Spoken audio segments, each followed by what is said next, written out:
آج کے لیے بھی نبی حضور ہی ہیں، قیامت تک حضور ہی نبی رہیں گے۔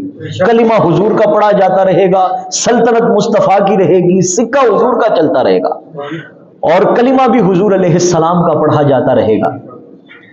تو جب نبی اپنے دور کے لیے نہیں تھے، صرف قیامت تک کے لیے نبی تھے، تو ہر نبی کو اس کے دور کے مطابق کا معجزہ عطا کیا جاتا ہے۔ حضرت داؤد علیہ السلام کو جو معجزہ دیا گیا، آپ کا دور تھا لوہاروں کا اور لوہے کا دور تھا، بڑے بڑے شاہکار بناتے تھے لوہے کے۔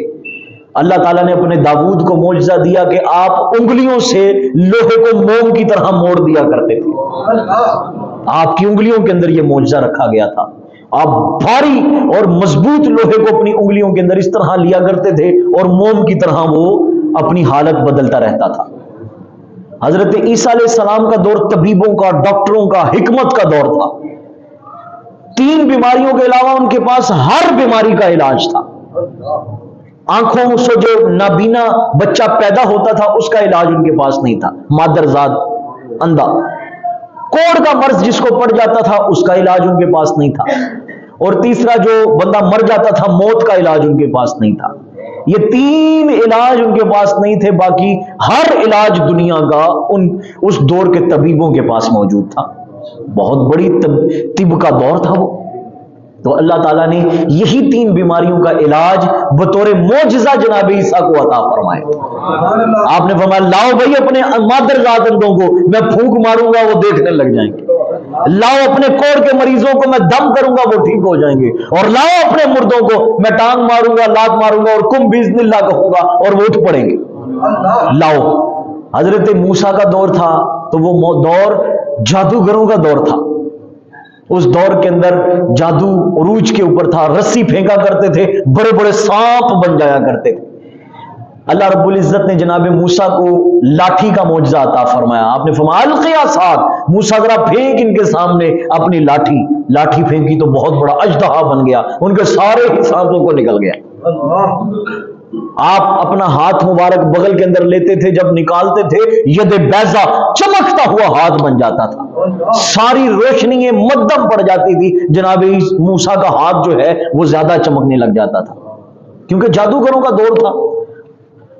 اور اس دور کے نبی کو ایسا معجزہ دیا جاتا ہے کہ وہ دور والے اپنے انگلیاں جو ہیں وہ دانتوں کے نیچے لے لیں کہ ہیں ہم تو یہاں تک دکھا سکتے ہیں، یہ اس سے بھی اوپر کا کمال رکھتا ہے۔ اس دور کے نبی کو اس طرح کا معجزہ دیا جاتا ہے کہ وہ دور کے لوگ جو ہیں وہ ورطہ حیرت میں پڑ جائیں، وہ پریشان ہو جائیں، وہ سوچنے لگ جائیں، سمجھنے لگ جائیں کہ نہیں بھائی۔ اور اسی لیے موسیٰ علیہ السلام کے دور کے اندر جو سب سے پہلے موسیٰ علیہ السلام پر ایمان لے کر آئے نا، جب یہ لاٹھی والا معجزہ دکھایا وہ جادوگر ایمان لے کر آئے۔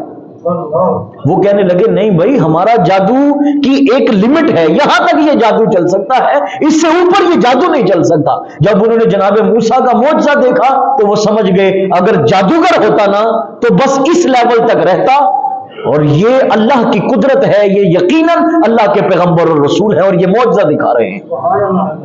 تو سب سے پہلے جادوگر ہی سجدے کے اندر گرے تھے۔ نبی پاک کا دور تھا تو اس دور کے اندر زبان و بیان عروج پر تھی۔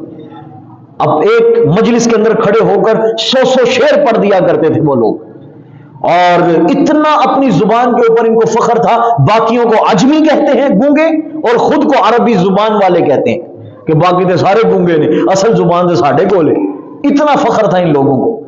اللہ رب العزت نے اس دور کے اندر نبی پاک کو قرآن جیسا معجزہ عطا فرمایا اور فرمایا محبوب بلائیں ذرا ان کو جن کو اپنی زبان پر بڑا گھمنڈ اور بڑا فخر اور بڑا تکبر ہے، بلائیں ذرا ان کو اور کہیں انا آتینا جیسی صورت ہی بنا کر لے آئیں۔ پورا اہل عرب ایسے چپ ہو گیا۔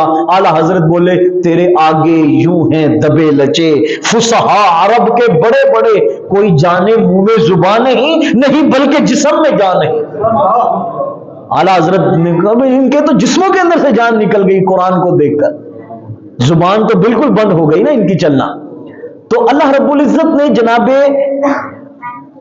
ہر نبی کو اس کے دور کے مطابق معجزہ دیا، لیکن نبی پاک کا دور قیامت تک چلنا ہے، قیامت تک چلنا ہے۔ تو قیامت کے قریب نبی پاک کو اللہ رب العزت تو جانتا ہے کہ یہ دور آنے والا ہے کہ جب یہ دور سالوں کا سفر جو ہے وہ گھنٹوں کے اندر طے کر لیا کریں گے. ہوائی جہاز ایجاد ہو جائے گا. یہ سالوں کا سفر گھنٹوں کے اندر طے کر سکتے ہیں یہ لوگ. یہ لوگ چاند کے مسافر بن جائیں گے اور جا کر چاند کے اوپر فتح کے جھنڈے گاڑ آئیں گے. مریخ کے مسافر بن جائیں گے. لوگ پہلے حج کے لیے جاتے تھے, 1 سال جاندہ تو 1 سال آندہ, 2 سال جناب حج کر کے آندے بنے. اے تو حاجی صاحب 3 گھنٹے لا کے وہ اڑ کے جاندے نے, تو وہ عمرہ کر کے حج کر کے رات کی نماز گھر آ کے پڑھتے ہیں. اللہ کے علم میں تھا کہ یہ دور آنے والا ہے, اور اس دور کا بھی نبی میرا مصطفیٰ ہوگا. وہ لوگ دیکھ کر کہیں گے کہ ہم دیکھ کتنی تیز رفتار سفر کرتے ہیں, تمہارا نبی گھوڑوں کے اوپر, خچروں کے اوپر اور اونٹوں کے اوپر سواری کرتا تھا. ہمارا سفر تمہارے نبی سے بہتر ہے. ہم ہوائی جہازوں کے اندر, F-16 کے اندر, اور آواز کی رفتار کے ساتھ سفر کرنے والے طیاروں کے اوپر ہم سفر کرتے ہیں. ہم اتنی عروج کے اوپر ہمارا سفر پہنچ گیا. اللہ رب العزت نے اپنے نبی کو معراج کروا کے پوری کائنات, آنے والی دنیا کو, ساروں کو اپنے نبی کے نالین کے جوتوں کے نیچے رکھ دیا ہے کہ تم جتنا مرضی تیز رفتار سفر کر لو, میرے مصطفیٰ کے واقعہ معراج کا مقابلہ نہیں کر سکتے. تم سالوں کا سفر گھنٹوں میں طے کرتے ہو, اور ایک میرا مصطفیٰ ہے کہ جو 18,000 سال کا سفر, یہ بھی ایک تخمینہ ہے, پکا نہیں ہے, کئی ہزار سال, 18,000 سال کا سفر طے کر کے میرا مصطفیٰ یوں کر کے واپس آیا. کنڈی بھی ہل رہی تھی, بستر بھی گرم تھا, اور وضو کا پانی بھی چل رہا تھا.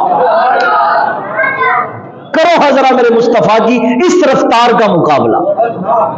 تمہارے F-16, تمہارے مریخ کے اوپر جانا, چاند کے اوپر جھنڈے گاڑنا, اور بڑے بڑے سالوں کے سفر گھنٹوں منٹوں میں طے کرنے والے لوگوں, اس دور کا بھی پیغمبر اور رسول اور مصطفیٰ میرے مصطفیٰ ہی تو ہے نا. تو لہٰذا تم سارے مل کر بھی میرے مصطفیٰ کے نالین کے گرد راہ کو بھی نہیں پہنچ سکتے.